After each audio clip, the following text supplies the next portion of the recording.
our third question. Vicki will start us off on this one. This one's a pretty weighty question.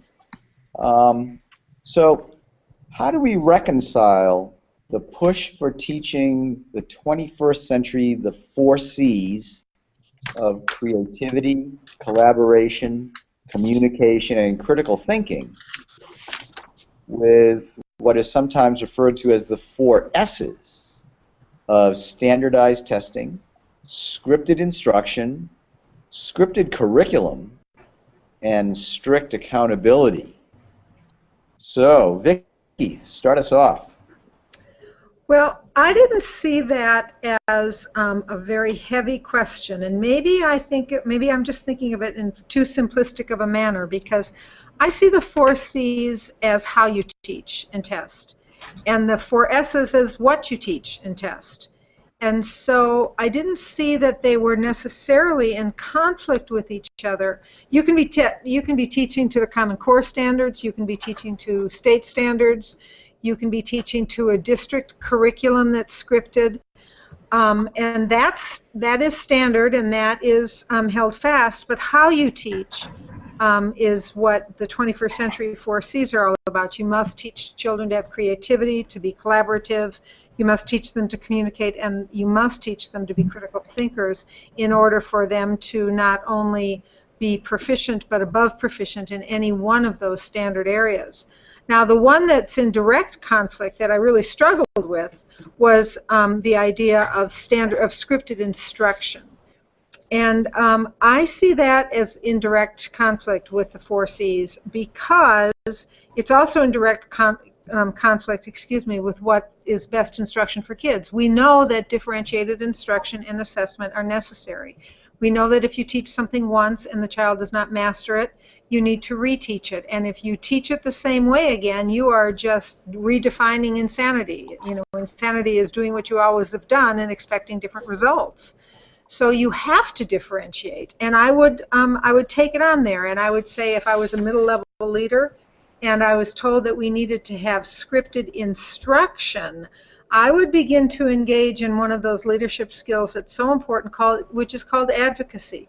Because you cannot use scripted instruction and differentiate and teach to various learning styles and teach to various intelligences and expect to reach all children. So I don't see them as that much in conflict until you get to the scripted instruction, and then I would say you have to then add in that one leadership skill that's so important, is for advocacy. If a child doesn't get it the first time, you have to reteach it differently. But as a rule, the 4 C's and the 4 S's can go hand in hand in terms of what you teach and test and how you teach and test it. Great. Thank you, Vicki. Patty, what do you have to say about this? You know, we hear a lot today about teaching our students to be career and college ready. And I'm going to add citizenship ready to that mix. There's an article by Tony Wagner that I really like, and he talks about making our students jury ready, that we need to be educating students to be the kind of people that we would want to serve on a jury if we were convicted of or accused of some crime, that they need those skills. And I think that's where the 4 C's come in. You know, students need a baseline of knowledge, but they need to know how to apply that knowledge in a variety of ways, in the creativity, the collaboration, the communication, and the critical thinking. I think it's critical that we as educators remember that standards are a destination. And kind of going along with what Vicki said, it's, you know, we're responsible for the journey. And to be effective middle-level leaders and work with middle-level students, we have to know that there's a lot of ways for kids to get from point A to point B and embrace that flexibility. I think the 4 S's come into play because as leaders we do have to hold ourselves and our staff and our teachers accountable for keeping that destination in sight and ensuring that our students are actively engaged in the instruction and that the data is personalized. It's not just a number on a page, it's a student. You can see that student and you know who they are. I think the ultimate focus has to be on the students, and we have to be willing and able to adjust and to be flexible whatever we're doing in order to meet those needs so that they can be successful. So like Vicki, I see there's some connections but the scripted part really makes it a little bit difficult. I think we have to be flexible and, as she said, advocate for what's best for our students. Thank you, Patty. Jill, from the classroom. From the classroom. Well, one of my fundamental beliefs as a teacher has always been that powerful teaching will take care of any score.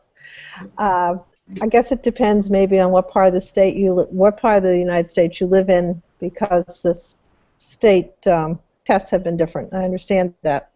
However, just this week, I was privileged to hear a presentation by two young men from King Middle School in Portland, Maine, and this particular school was just on PBS NewsHour about problem solving, and they happen to be an expeditionary learning school. But I think that that's kind of secondary to what they are, because they have spent the principal's been there for 20 years. They have spent time and energy in developing collaboration, in collaborating or building rather pedagogical skills across the curriculum, and so that they now create units that are asking kids to problem solve real life issues. They are asking kids to go out in the field and meet the community. They are asking kids to do things that the kids don't believe they can do. One of the most powerful parts of this video, which is online, if you go to PBS NewsHour, is this young girl being interviewed, and she's saying, "Well, they're telling us about what our assignment was. I figured I was going to fail. No way. I've never even handled a screwdriver. How do you expect me to build something that other people could use?" And what's amazing about this particular school is that in the last 20 years, its demographics have changed incredibly. Maine is a pretty homogeneous state as far as race, except for two of our cities where they have been resettlement cities for Catholic charities, and so there are a number of West African or Caribbean folks who are literally leaving home because things are so bad. So the school has, I don't know, maybe 20 languages in it. And they were a low-performing school. But since they have put all this effort into the powerful teaching and the powerful learning, they now score above, their city, above the state, and above the national average, which I think is pretty good evidence that this commitment, going back to the word that was used earlier, this commitment to helping teachers to become the very best they can makes a huge difference. And I've never understood why districts spend thousands and thousands and thousands of dollars for programs that they are supposedly teacher-proof, and instead of spending that thousands and thousands and thousands of dollars on improving the pedagogy with the folks they have. Dylan Williams says you got to love the teachers you have, and I believe that. So yes, we want to communicate and we want to collaborate. This 21st century skills, well, I think those were also the skills I was working for in 1973. So we need to think about how we can best use the limited resources we have to help everybody that's dealing with children become the very best they can. Thank you, Jill. So, Drew, what do you have to say about this? Well, goodness, my brain, my synapses are just firing after hearing everybody say what they had to say, and it's a great question. I think it's the job of any educational leader to question the very fences that we erect in the name of education. You know, we put up these parameters, but for what purpose? So first, I'd question why we need to create a competing paradigm like this. You know, do we create definitions of learning to help kids or just to create boundaries? So, you know, here's my reconciliation. Much like the picture that's behind you, Chris, with the train, you know, you have to have two rails to make a track. So in some ways, the learning, as it's represented by the 4 C's, can coexist with schooling, which is represented by the 4 S's. Learning is, by its nature, it's messy and it's complex. Schooling places a structure on that learning. So in a way, it's I'm going to mix some metaphors here, but it's like making a stew or making a soup. You know, we throw in the ingredients and we cook it with care and with compassion.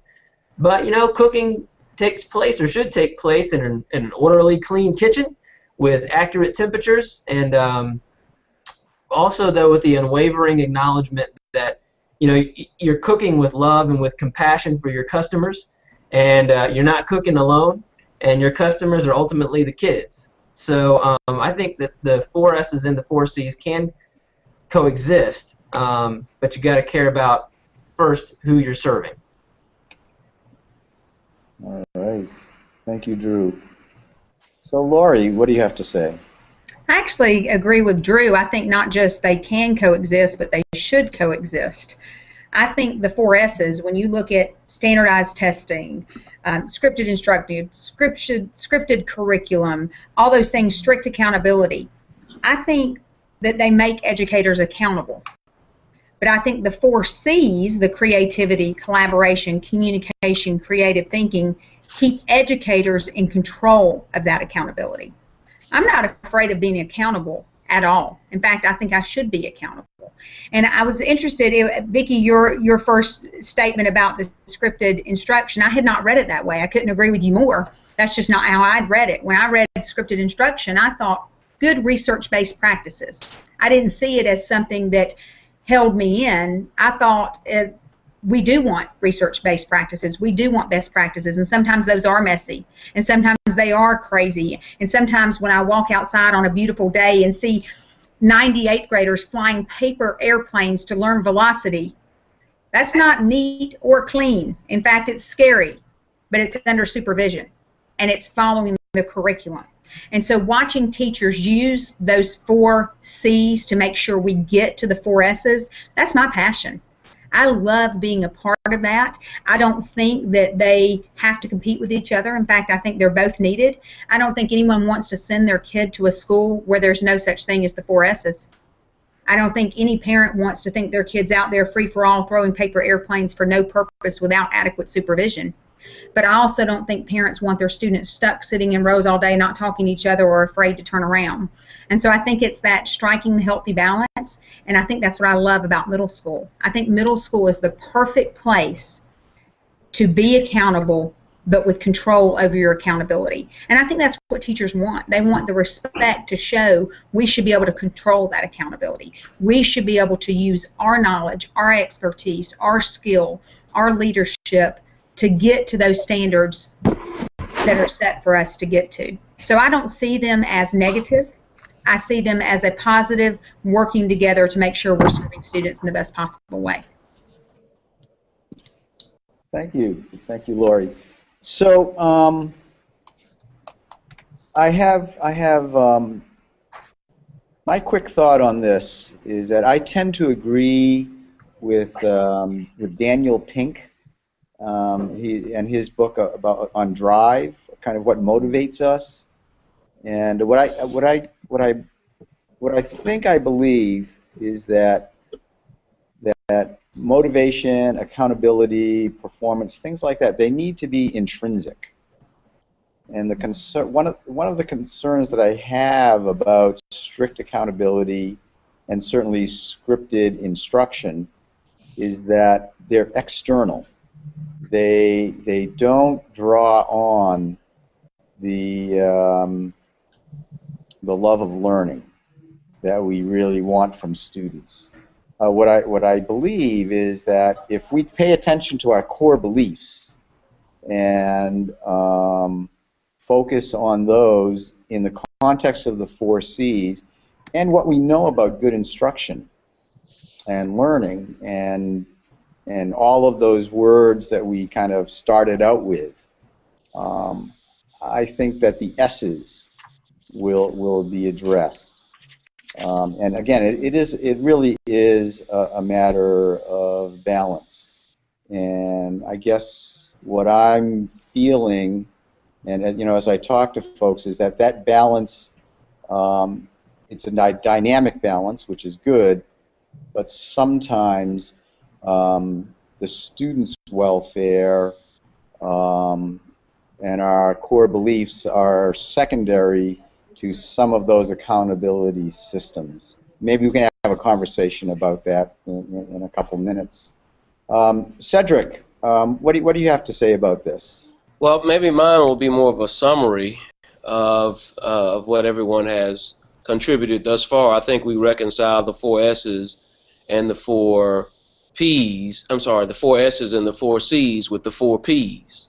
Persistence, planning, prioritizing, and problem solving. That is persistence in sticking with what you know is right for students, planning to be sure that the 4 S's and the 4 C's get equal play, prioritizing what is important and what simply will have to wait, and then problem solving and a constant loop of feedback and follow-up so that all of these things strike this delicate balance that you just mentioned, Chris. Drew, would you like to weigh in at this point? Yeah. Well, first of all, just kudos to and pats on the back to everybody for their answers. I'm honored to be even sitting here in this conversation. Something resonated with me that Lori said in particular about what parents want. That parents don't, parents want, they have a vision of school, and that balance to achieve what they are looking for is what we need to do. And I think one of the lessons that I learned as a leader was, are you really listening? Are you really listening to what people want, or are you just doing what you think you should be doing? You know what I mean? Mm-hmm. Back to that train track, metaphor. Do you have your ear to the rail to really hear what's coming down the line? So there you Jill? go. Jill? Yeah, I had to unmute. Well, I have pretty strong feelings about here, and if I trusted that everybody, every administrator or every state official interpreted the 4 S's as I've heard you all do it, then I'd feel pretty good. However, during the election process, the primary election process, social studies teachers were afraid to take the time to follow it with their students because they were so afraid of the state test, and that if the kids didn't pass the test, they wouldn't be passed to the next grade. And this particular school was 97% African American, and Obama, no matter whether you like him or not, he was the first African American running, and not to be studying that primary process, I think, is egregious malpractice. But in another school where they are up to, they're likely to be visited by somebody from downtown. They're not on the right page and doing precisely the right kind of instruction, which was recitation, then they are in big trouble. And so I see the standardization, the scripted curriculum and instruction in many places that I've seen and that I've read about, really limiting what is happening in the classroom. Now, I'm certainly in favor of accountability. I am certainly don't have any problem with standardized tests to a point. But it's been my experience that the curriculum has been narrowed, it has been restricted, and that teachers, for some of the pacing guides, they just go on whether or not their kids know the material or not. I don't think that's powerful learning.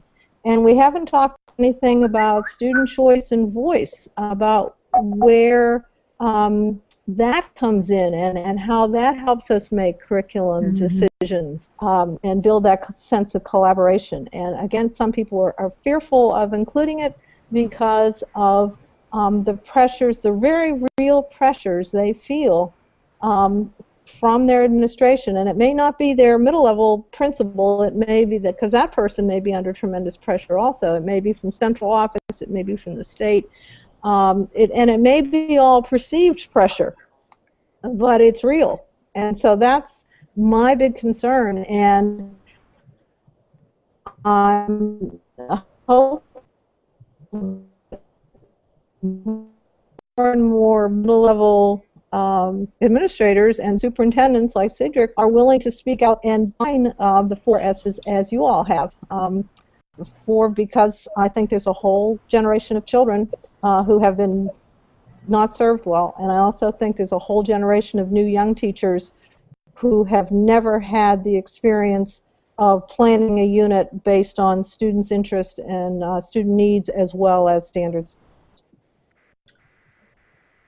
I have a comment that's, I guess it's not so much on the content of the question, but something that I noticed that I think is a good reminder for us all. And I noticed that in Vicky's interpretation of scripted instruction, which probably was pretty much what I was thinking of, and yet Lori's interpretation was very different.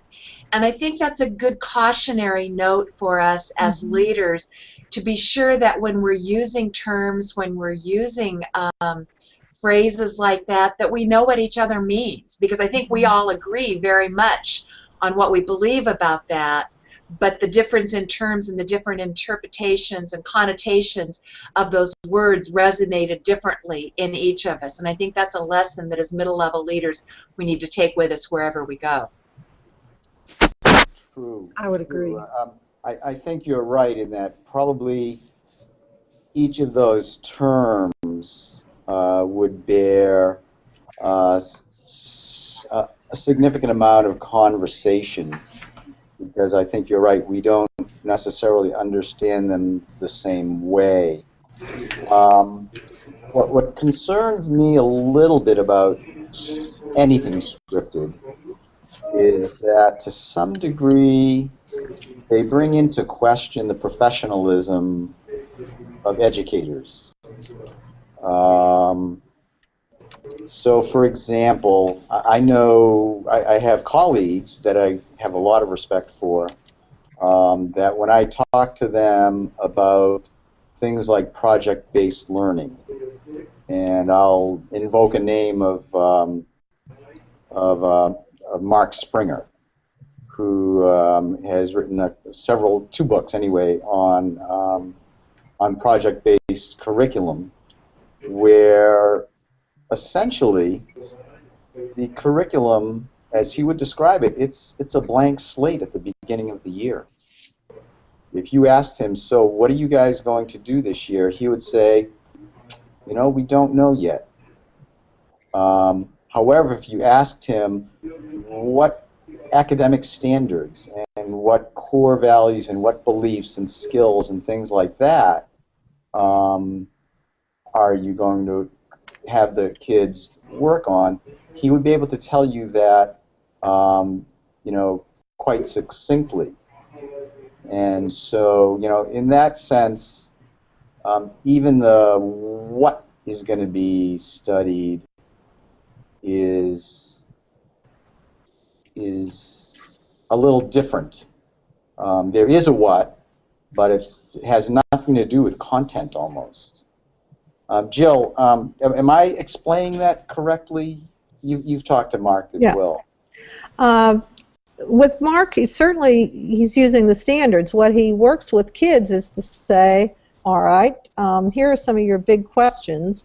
Within the next quarter, we also have to address these standards. What are some ways that we might address how to give evidence when you are creating an argument as we study, and let's say they were something interested in the environment.